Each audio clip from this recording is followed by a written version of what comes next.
সুপ্রিয় দর্শক আসসালামু আলাইকুম। Welcome back to my channel cooking studio by Arin. আজকের পর্বে আপনাদেরকে ডিম আর ময়দা দিয়ে সবথেকে সহজে তৈরি অসম্ভব মজাদার একটি নাস্তার রেসিপি তৈরি করে দেখাবো। এই নাস্তা তৈরি করার প্রসেস খুবই ইজি, যে কেউ খুব সহজে তৈরি করে নিতে পারবেন। একবার বাসায় তৈরি করে দেখবেন, পরিবারের সবাই এটাকে অনেক বেশি পছন্দ করবে আর অনেক মজা করে খাবে। নাস্তা তৈরি করার জন্য একটি বোলের মধ্যে দিয়ে নিচ্ছি 1.5 কাপ পরিমাণ ময়দা, 2 টেবিল চামচ পরিমাণ দিয়ে দিচ্ছি চিনি,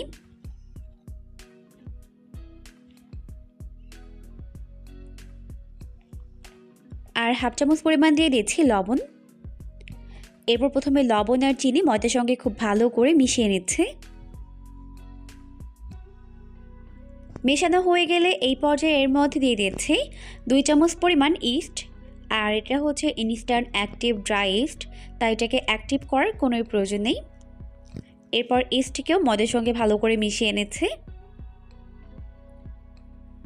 এরপর এর মধ্যে দিয়ে দিচ্ছি প্রায় 2 টেবিল চামচ পরিমাণ সয়াবিন তেল। এখন তেলটিকেও খুব ভালো করে ময়দার সঙ্গে ঘষে ঘষে মিশিয়ে নিচ্ছে। তো সব কিছুকে একত্রে খুব ভালো করে মিশিয়ে নেওয়ার পর এরপর এর মধ্যে অল্প অল্প করে কুসুম গরম পানি দিয়ে এটাকে মেখে নিতে হবে। তবে চেষ্টা করবেন এখানে পানি একবারে না দিয়ে এভাবে অল্প অল্প করে দিয়ে মিশিয়ে নিতে, এতে করে ডোটি পারফেক্ট হবে।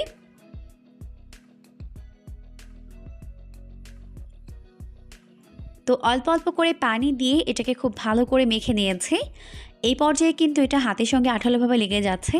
তো আমি এখানে এখন 2 চামচ পরিমাণ সয়াবিন তেল দিয়ে দিচ্ছি। সয়াবিন তেল দিয়ে মাখার ফলে কিন্তু এটা আর হাতের সঙ্গে লেগে যাবে না। এই ডোটিকে আপনি যত সফট করে মাখবেন, আপনার নাস্তাগুলো কিন্তু ততটাই বেশি সফট আর তুলতুলে নরম হবে। তাই অবশ্যই ডোটিকে পারফেক্টভাবে সফট করে মেখে নিতে হবে। এখন ডোটিকে মেখে নেওয়া হয়ে গেছে। এরপর এটাকে আমি এরকম গোলাকার শেপ তৈরি করে নিয়েছি। এখন উপর থেকে একটু সয়াবিন তেল লাগিয়ে ঢেকে রেখে দিচ্ছি প্রায় 1 ঘন্টার জন্য। এরই মধ্যে ডোটি খুব ভালোভাবে ফুলে যাবে। এরপর চলে এসেছি পরবর্তী স্টেপে। তো চুলায় একটা প্যান বসিয়ে এর মধ্যে দিয়ে দিয়েছি প্রায় 2 টেবিল চামচ পরিমাণ সয়াবিন তেল। এরপর এর মধ্যে দিয়ে দিলাম প্রায় 1/4 কাপ পরিমাণ পেঁয়াজ কুচি। এখন পেঁয়াজগুলোকে একটু নরম করে ভেজে নিচ্ছি। যখন পেঁয়াজগুলো একটু নরম হয়ে আসবে দিয়ে দিলাম 1 চামচ পরিমাণ আদা রসুন বাটা। এরপর পেঁয়াজের সঙ্গে খুব ভালো করে এটাকে কষিয়ে নিচ্ছে। এরপর এর মধ্যে অল্প একটু পানি দিয়ে দিলাম যাতে করে শুকনো মশলাগুলো পুড়ে না যায়। তো দিয়ে দিচ্ছি 1 চামচ পরিমাণ লাল মরিচের গুঁড়া, 1 চামচ পরিমাণ চিকেন মশলা, হাফ চামচ পরিমাণ জিরার গুঁড়া। এরপর মশলাগুলোকে খুব ভালো করে কষিয়ে নিচ্ছি, আর অবশ্যই স্বাদমতো লবণ দিয়ে দিতে হবে। তো মশলাগুলোকে ভালো করে কষিয়ে নেওয়ার পর এর মধ্যে দিয়ে দিলাম প্রায় হাফ কাপ পরিমাণ গাজর, আমি এইভাবে কেটে নিয়েছি। এরপর দিয়ে দিলাম প্রায় 1/4 কাপ পরিমাণ মটরশুঁটি। আপনারা এখানে পছন্দ মতো সবজি অ্যাড করতে পারবেন। এরপর মশলার মধ্যে সবজিগুলোকে খুব ভালো করে কষিয়ে নিচ্ছে। তো কষানোর এই পর্যায়ে এর মধ্যে দিয়ে দিলাম প্রায় 1/3 কাপ পরিমাণ চিকেন।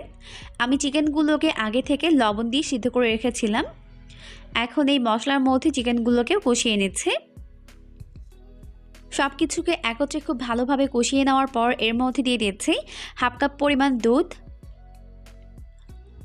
এখন আবারও ভালো করে মিশিয়ে নিচ্ছি।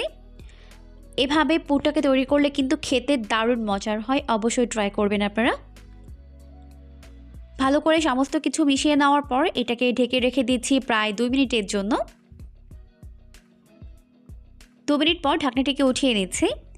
এখন কিন্তু গাজর মটরশুঁটি খুব ভালোভাবে সিদ্ধ হয়ে গেছে। তো এই পর্যায়ে আমি এর মধ্যে কিছু সস অ্যাড করে দিচ্ছি। প্রথমে দিয়ে দিচ্ছি হাফ চামচ পরিমাণ সয়া সস, 1 টেবিল চামচ পরিমাণ দিয়ে দিচ্ছি টমেটো সস,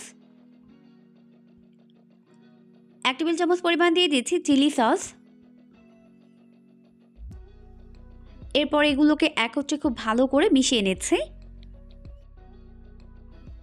সব কিছুকে একত্রে খুব ভালো করে মিশিয়ে নেওয়ার পর যখন এইভাবে উপর থেকে তেল ভেসে উঠবে ওই পর্যায়ে আমি এর মধ্যে দিয়ে দিয়েছি প্রায় 1/4 কাপ পরিমাণ গ্রেট করে নেওয়া মোজারেলা চিজ।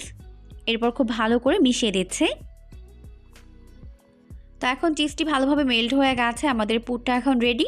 এটাকে চুলা থেকে নামিয়ে ভালোভাবে ঠান্ডা করে নিচ্ছে। এদিকে ডোটিও খুব ভালোভাবে ফুলে গেছে, দেখতেই পাচ্ছেন।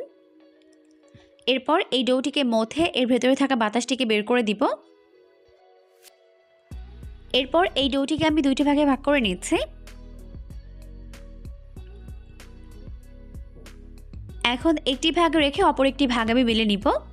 তো বেলে নেওয়া হয়ে গেছে, এখন সেমভাবে আরও একটা বেলে নিব। এখন 2টা রুটি বেলে নেওয়া হয়ে গেছে, এরপর ভেতরটা পুর দিয়ে ফিল করে নিব। পুর দিয়ে ফিল করে নেওয়ার পর এরপর উপর থেকে আরও একটা রুটি আমি এভাবে দিয়ে দিচ্ছি। তো একটু টেনে টেনে লাগিয়ে দিতে হবে, আর এর মুখটাকে এইভাবে সিল করে দিতে হবে। তো হয়ে গেছে, এরপর এটাকে এভাবে রেখে দিচ্ছি প্রায় 10 মিনিটের জন্য। এরই মধ্যে এটা খুব ভালোভাবে ফুলে যাবে। আচ্ছা, এটা কিন্তু অনেকটাই ফুলে গেছে, দেখতেই পাচ্ছেন। এরপর এটাকে আমি একটি প্যানের মধ্যে নিয়ে নিচ্ছি, আর প্যানের মধ্যে আগে থেকে সয়াবিন তেল ব্রাশ করে নিয়েছি। এরপর আমি এর উপর থেকে এইভাবে ডিমের হলুদ অংশ দিয়ে দিচ্ছি। এতে করে কিন্তু চুলায় বেক করার পরেও উপরে খুবই সুন্দর একটা কালার চলে আসবে। তো হয়ে গেছে, এরপর এটাকে আমি চুলায় উঠিয়ে দিচ্ছি বেক করে নেওয়ার জন্য। তো এটাকে আমি চুলায় উঠিয়ে দিয়েছি। এরপর চুলার আঁচটিকে মিডিয়াম ফ্লেমে রেখে এটাকে আমি প্রায় 20 থেকে 25 মিনিটের মতো বেক করে নিব। এখন 25 মিনিট পর এটা বেক হয়ে গেছে, দেখতেই পাচ্ছেন উপরে কত সুন্দর একটা কালার চলে এসেছে। এরপর এটাকে আমি চুলা থেকে নামিয়ে নিচ্ছি। চুলা থেকে নামিয়ে নেওয়ার পর আমি নিচে থাকা বেকিং পেপারটিকে উঠিয়ে নিয়েছি। এরপর এটাকে কেটে শেয়ার করছি। তো নাস্তাটি কিন্তু অনেক বেশি সফট আর তুলতুলে নরম হয়েছে, খেতেও হয়েছে দুর্দান্ত মজার। অবশ্যই রেসিপিটিকে ফলো করে বাসায় ট্রাই করবেন, দেখবেন পরিবারের সবাই এটাকে অনেক বেশি পছন্দ করবে আর অনেক মজা করে খাবে।